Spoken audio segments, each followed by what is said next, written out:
Good morning students. आज हम इस वीडियो में ओम का नियम पढ़ेंगे जो कि इस चैप्टर का सबसे इम्पोर्टेंट टॉपिक है। एसएससी, रेलवे, कंपटीशन एग्जाम में भी ये बहुत बार पूछा गया है। तो देखिए, ओम का नियम किसने दिया? सबसे पहले जर्मनी के वैज्ञानिक थे डॉक्टर जॉर्ज साइमन। सन 1826 में किसी चालक के सिरों पर लगाए गए विभवांतर तथा उसमें प्रवाहित होने वाली धारा के मध्य संबंध स्थापित किया, जिसे ओम का नियम कहते हैं। भाई, एक जर्मनी का वैज्ञानिक था डॉक्टर जॉर्ज साइमन, उसका नाम था डॉक्टर जॉर्ज साइमन। 1826 में, सन 1826 में उन्होंने किसी चालक तार के सिरों के मध्य उत्पन्न विभवांतर और प्रवाहित धारा के मध्य संबंध स्थापित किया था एक नियम के द्वारा, जिसे हम ओम का नियम कहते हैं। अब ओम के नियम क्या भाई, किस समझा रहा हूं पहले आपको। इस नियम के अनुसार भाई इसने बताया जो उत्पन्न विभवांतर है और जो प्रवाहित धारा है, उत्पन्न विभवांतर प्रवाहित धारा के समानुपाती होता है। ओम ने बताया, समझ में आया? ओम का नियम क्या कहता है कि जो उत्पन्न विभवांतर है वो प्रवाहित धारा के समानुपाती होता है। ठीक है, तो V समानुपाती I, V विभवांतर और I प्रवाहित धारा, यानी कि जो किसी चालक तार की, जैसे भौतिक अवस्था है, जैसे ताप है, दाब है। भौतिक अवस्था कौन सी होनी चाहिए? ताप, दाब, लंबाई, क्षेत्रफल आदि स्थिर है, तो उन दोनों तारों के सिरों के मध्य उत्पन्न विभवांतर और प्रवाहित धारा के समानुपाती होता है। ओम का नियम कहता है भाई। ठीक है, तो V समानुपाती बराबर में RI, तो R बराबर में V अपॉन R क्या है? कि स्थिरांक जिसे प्रतिरोध कहते हैं। ठीक है भाई, तो चलो लिख रहा हूं मैं। देखिए, जर्मनी के वैज्ञानिक डॉक्टर जॉर्ज साइमन, अंडरलाइन करेंगे इसको, डॉक्टर जॉर्ज साइमन ने सन 1826 में कंपटीशन एग्जाम में पूछ लेता है कि ओम का नियम किसने कब प्रतिपादित किया गया। 1826 में किसी चालक तार के सिरों पर लगाए गए विभवांतर तथा उसमें प्रवाहित होने वाली धारा के मध्य संबंध एक नियम के द्वारा स्थापित किया, जिसे ओम का नियम कहते हैं। ठीक है भाई, अब इस नियम के अनुसार समझते हुए लिखेंगे भाई। इस नियम के अनुसार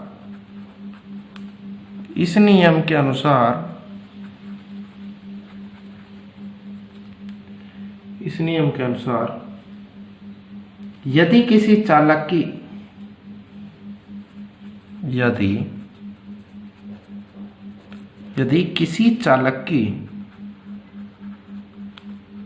किसी चालक की भौतिक अवस्थाएं भौतिक अवस्था कौन कौन सी है बताओ? जैसे ताप भौतिक अवस्था है, दाब, लंबाई, क्षेत्रफल। एक क्वेश्चन यहां भी बन रहा है कि भौतिक अवस्थाएं कौन कौन सी? ताप, दाब, लंबाई, क्षेत्रफल आदि स्थिर रहे। समझेंगे बिल्कुल ढंग से। आदि स्थिर रहे तो उसके सिरों के मध्य,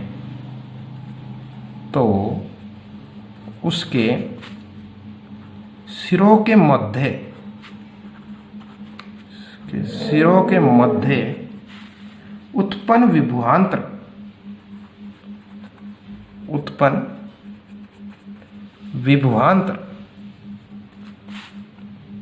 प्रवाहित धारा के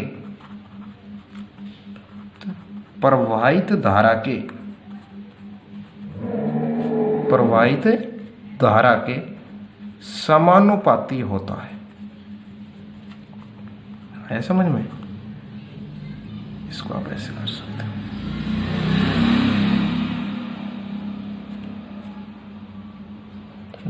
ठीक है भाई। V समानुपाती विभवांतर और समानुपाती I, यानी उत्पन्न विभवांतर प्रवाही धारा की क्या होता है, समानुपाती होता है। V बराबर में RI, V बराबर में क्या लिखोगे, RI, ठीक है भाई। तो यहाँ पे R क्या है, एक स्थिरांक है, R एक स्थिरांक है जिसे चालक का प्रतिरोध कहते हैं। क्या कहते हैं भैया, जिसे चालक का प्रतिरोध कहते हैं। समझ में आ गया होगा। देखो दोबारा मैं पढ़ के सुना रहा हूं एक बार भाई। सबसे पहले समझेंगे अब, ओम का नियम किसने दिया, जर्मनी के वैज्ञानिक डॉक्टर जॉर्ज साइम ओम ने। कब दिया, 1826 में। कब दिया भैया, 1826 में। इसने क्या किया, क्या प्रयोग किया, उन्होंने प्रयोग किया किसी चालक के सिरों पर लगाए गए विभवांतर और प्रवाहित धारा, और उसमें प्रवाहित होने वाली धारा के मध्य एक संबंध स्थापित किया एक नियम के द्वारा, जिसे ओम का नियम कहते हैं।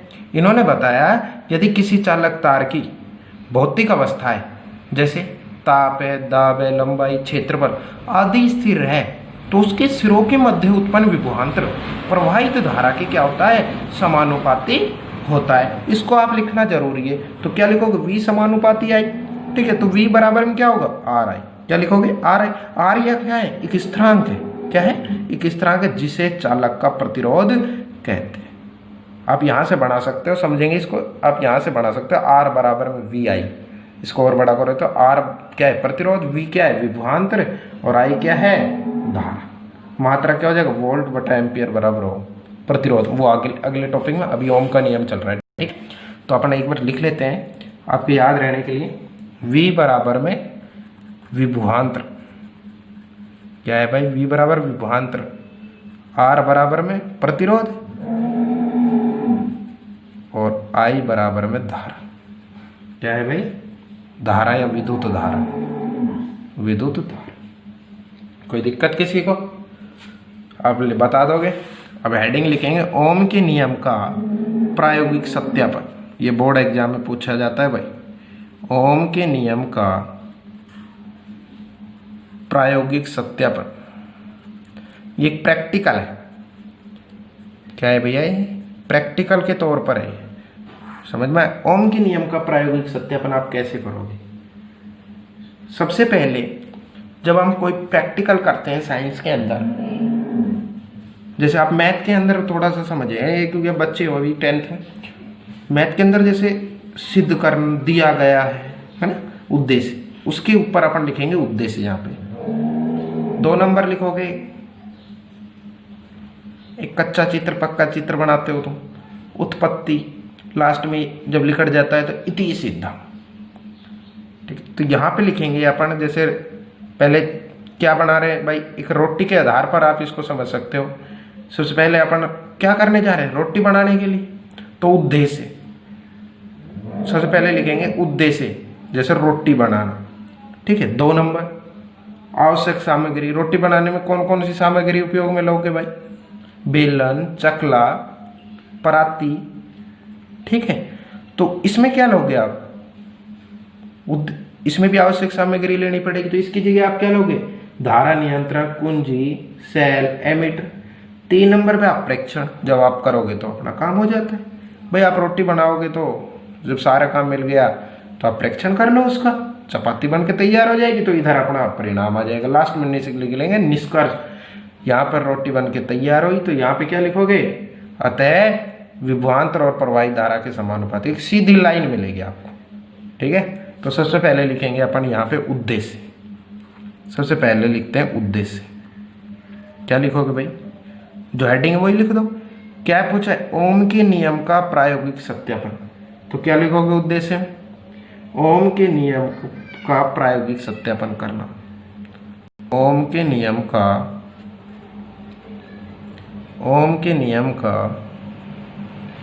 प्रायोगिक सत्यापन करना। उद्देश्य में क्या लिखोगे भाई, ओम के नियम का प्रायोगिक सत्यापन करना। 2 नंबर प्रैक्टिकल करते हैं जब भी फाइल बनती है, जब भी उसमें कोई भी प्रैक्टिकल दे देता है, वो एक प्रयोग दे देगा, उसमें हम पहले उद्देश्य लिखेंगे, आवश्यक सामग्री लिखेंगे, चित्र बनेगा, फिर प्रेक्षण लिखेंगे और लास्ट में लिखते हैं निष्कर्ष। ठीक है, 2 नंबर पे लिखेंगे आवश्यक सामग्री। क्या लिखेंगे? आवश्यक सामग्री। बताओ किस किस की जरूरत होगी हमें? धारा, चित्र को देख के बता सकते हो आप। धारा नियंत्रक, जिसे आरएच के नाम से जानते हो, पहले पढ़ा दिया ये। तो कुंजी, 3 नंबर सेल, 4 नंबर एमीटर,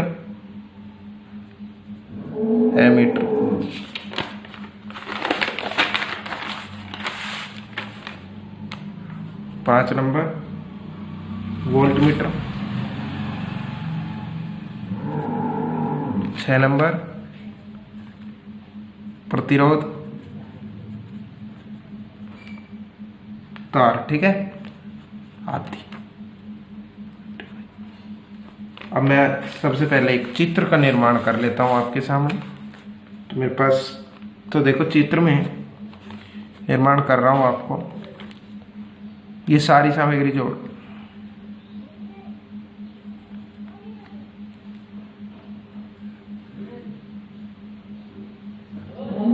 एमीटर बनेगा यहाँ पे,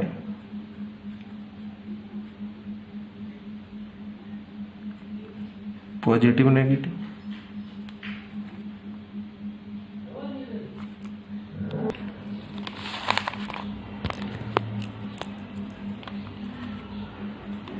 एमीटर जोड़ दो यहाँ पे। ठीक है, इधर ले चलो, यहाँ पे बैटरी जोड़ रहा हूँ मैं, पॉजिटिव से नेगेटिव, विद्युत धारा का प्रवाह होता है भाई।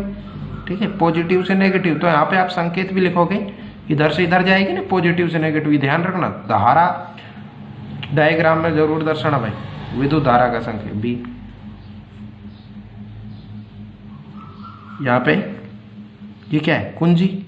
ये पहली वीडियो देखना जरूर, नहीं तो आपको समझ में नहीं आएगा बिल्कुल भी। ये इस चैप्टर की 3 नंबर की वीडियो है। ये धारा नियंत्रक जोड़ रहा हूं भैया मैं। धारा नियंत्रक को ऐसे दर्शाया जाता है हमेशा, जिसको हम संकेत से दर्शाते हैं RH। ठीक है, बैटरी जोड़ा, इधर ही चले गए प्रक्रम, पॉजिटिव से नेगेटिव। क्यों है? यहाँ धारा का प्रवाह हमेशा पॉजिटिव से नेगेटिव, धनात्मक से ऋणात्मक की तरफ होता है। यहाँ कुंजी है, यहाँ धारा नियंत्रक है RH।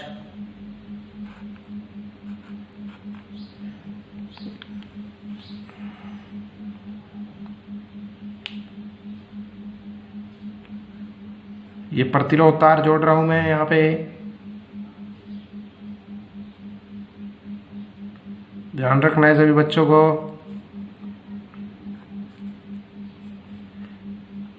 यहाँ मैं वोल्ट में एमीटर जोड़ दिया, यहाँ पे मैं वोल्ट मीटर जोड़ रहा हूं। सॉरी, वोल्ट मीटर जोड़ दिया, पॉजिटिव से नेगेटिव, हमेशा विद्युत धारा का प्रवाह होता है। इन दोनों, यहाँ पे R ये प्रतिरोध है, R को, प्रतिरोध को R से दर्शाते हैं, P और Q। ठीक है, बैटरी जोड़ दी, कुंजी RH, प्रतिरोध तार जोड़ दिया, वोल्टमीटर जोड़ दिया, PQ, नाम दे दिया A। और अब विद्युत धारा का प्रवाह देखो, पॉजिटिव से नेगेटिव हो, ये क्या होगा? I। यहाँ से नु जाएगी तो यहाँ से ये आएगी ऐसे। ठीक है भाई, चित्र क्या है इसका, किसका है ये? ओम के नियम का प्रायोगिक सत्यापन करना, प्रायोगिक सत्यापन करना।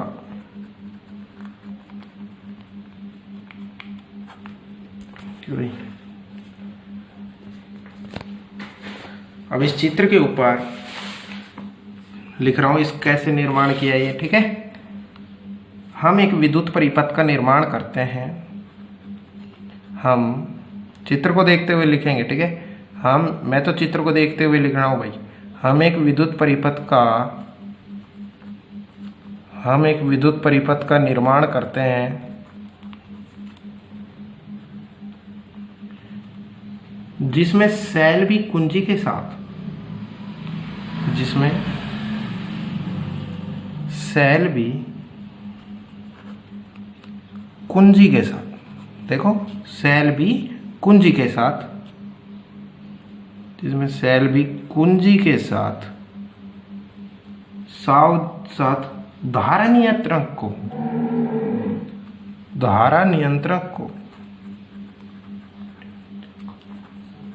एमिटर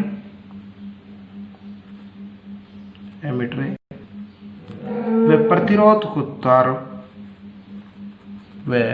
प्रतिरोध तार पी क्यू, देखो प्रतिरोध तार को पी क्यू नाम दिया है, पी क्यू को श्रेणी क्रम में, हाँ ये ध्यान रखना, कौन सा क्रम में जोड़ रहे हो, समांतर क्रम में या श्रेणी क्रम में, श्रेणी क्रम में जोड़ते हैं। कौन से क्रम में जोड़ते हैं भाई, श्रेणी क्रम में जोड़ते हैं। तथा वोल्ट मीटर को, अब यहाँ पे क्वेश्चन बहुत बढ़िया याद होगा आपको, इसको बाद तथा वोल्ट मीटर को, एमीटर को श्रेणी क्रम में और वोल्ट मीटर को किस में जोड़ा है, समांतर क्रम में जोड़ते हैं। भाई आप पहले नंबर की वीडियो जरूर देखना, में जोड़ते, समझ गए भाई। देखो ये जो वोल्ट मीटर है ये समांतर क्रम में जुड़ा हुआ है, ये जो है ये तीनों चारों श्रेणी क्रम में जुड़ा हुआ है, ठीक है। आगे लिखेंगे, परिपथ में विभिन्न मान की, परिपथ में विभिन्न मान की विद्युत धारा प्रवाहित करते हैं। विद्युत धारा क्या करते हैं अपन, प्रवाहित करते हैं तथा एमीटर व वोल्ट मीटर का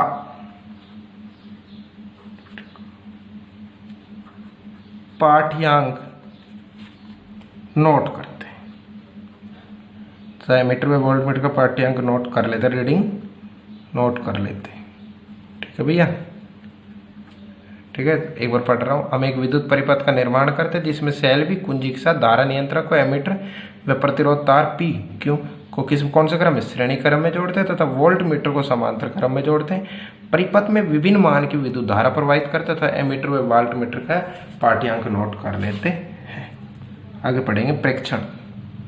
फिर तीसरे नंबर पर आता है प्रेक्षण। क्या आता है, सॉरी पहले नंबर पर आया उद्देश्य, 2 नंबर प्रयोग, 2 नंबर आवश्यक सामग्री, 3 नंबर पे आया प्रयोग, ठीक है भाई, प्रयोग। और 4 नंबर पे लिखेंगे प्रेक्षण। क्या लिखेंगे, प्रेक्षण। हम जानते, देखो हम देखते हैं, अब हम देखेंगे, हम देखते हैं प्रेक्षण में है कि जब विभवांतर, देखते क्या होते हैं, जब विभवांतर वे विद्युत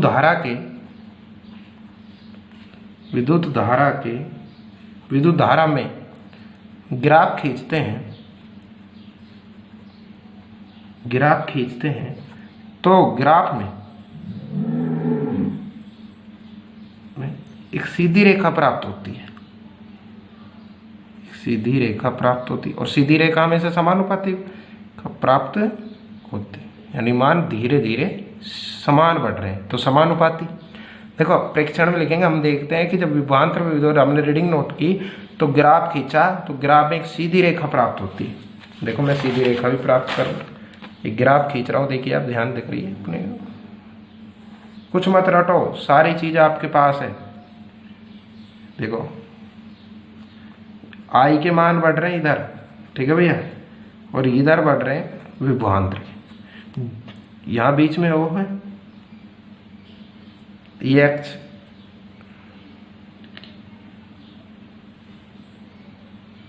ठीक है भाई। तो देखो v विभवांतर का मान, और जितना आई का मान बढ़ेगा उतना ही विभवांतर का मान भी बढ़ेगा, ठीक है भाई, हमने देखा ग्राफ में एक सीधी रेखा प्राप्त हो गई। ठीक है भाई, डायग्राम हो गई ग्राफ। निष्कर्ष में लिखोगे, जब बताओ निष्कर्ष क्या होगा, जब मान भी समान बढ़ रहे, जितना विभवांतर का मान बढ़ रहा है ना उतना ही विद्युत धारा का, तो समानुपाती हो गया ना। तो निष्कर्ष देखें, अतः इस प्रयोग से यह सिद्ध होता है। भाई ओम के नियम का प्रायोगिक संपन्न किया, हम तो साइंस वाले हैं, पहले प्रैक्टिकल करते हैं और उसके बाद में निष्कर्ष निकालते हैं। अतः इस प्रयोग से यह सिद्ध होता है, अतः इस प्रयोग से, रटाऊंगा देखना, तुम्हारे सामने कर दूंगा। उसने कहा और हमने किया, हमने प्रयोग किया, हमने कहा कि नहीं हम नहीं मानेंगे, इसको करके दिखाओ। अतः इस प्रयोग से यह सिद्ध होता है। हंसते रहिए, मुस्कुराते हुए रहिए और मुस्कुराते हुए पढ़ते रहिए और मुस्कुराते हुए ही वीडियो को लाइक कर दीजिए। अतः इस प्रयोग से यह सिद्ध होता है कि विभवांतर विद्युत धारा, कि विभवांतर विद्युत धारा कि विभवांतर विद्युत धारा के समानुपाती होता है, कि विभवांतर क्या विद्युत धारा के समानुपाती होता है, कि विभवांतर विद्युत धारा क्या होता है भैया, समानुपाती होता है। समझ गए? एक न्यू, ठीक है भाई, एक सवाल करा रहा हूं, देखो न्यूमेरिकल करा रहा हूं, इस पे V बराबर आई आर आई ओम के नियम पे बनता है एक न्यूमेरिकल, जो कि बहुत इंपॉर्टेंट है। एक विद्युत से लैंप 220 वोल्ट विभवांतर, एक विद्युत से लैंप 220 वोल्ट विभवांतर पर 5 एम्पियर की विद्युत धारा खर्च करता है।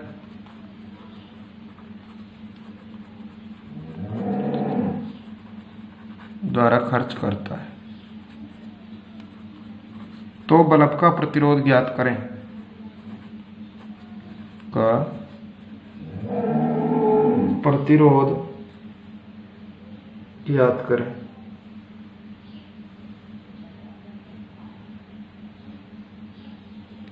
प्रतिरोध ज्ञात है। देखो एक विद्युत से लैंप, जो लैंप 220 वोल्ट विभवांतर पर 5 एम्पियर की विद्युत धारा खर्च करता है, तो बल्ब का प्रतिरोध ज्ञात कीजिए। तो देखो इसमें विद्युत से लैंप में 220 वोल्ट क्या है, विभवांतर का मान आपके पास दे रखा है और विद्युत धारा का मान आपके पास, समझ में? तो देखो विभवांतर का मान कितना है आपके पास में, 220 वोल्ट है। आई का मान, विद्युत धारा का मान 5 एम्पियर है आपके पास में, कितना है भैया, 5 एम्पियर। विभवांतर का मान में पास है, आई का मान आपके पास में, लेकिन आर का मान नहीं है, क्योंकि आर का मान क्या है, हमें ज्ञात करना है प्रतिरोध। तो ओम का नियम क्या कहता है, विभवांतर और प्रवाहित धारा के समानुपाती होता है। तो आर एक स्थिरांक जिसे प्रतिरोध V बराबर में आर है। मान रखो, मान रखने पर V का मान कितना है बताओ, 220 बराबर में आर का मान हमने ज्ञात करना है, गुणा में आई का मान कितना है, 5 है। 220 आर को इधर ले आओ, 5 आ जाएगा बराबर में आर, तो कितना आएगा बताओ, बताओगे? 5 चौके 20, 5 चौके 20, 44 ओम आ जाएगा भाई। कितना आ जाएगा, 44 ओम बराबर में आर। तो आर भैया या आर बराबर में कितना आएगा, 44 ओम। निष्कर्ष जरूर लिखा करो भाई, आपको एक्सीलेंट स्टूडेंट बनना है। अतः विद्युत लैंप का प्रतिरोध, अतः विद्युत लैंप का प्रतिरोध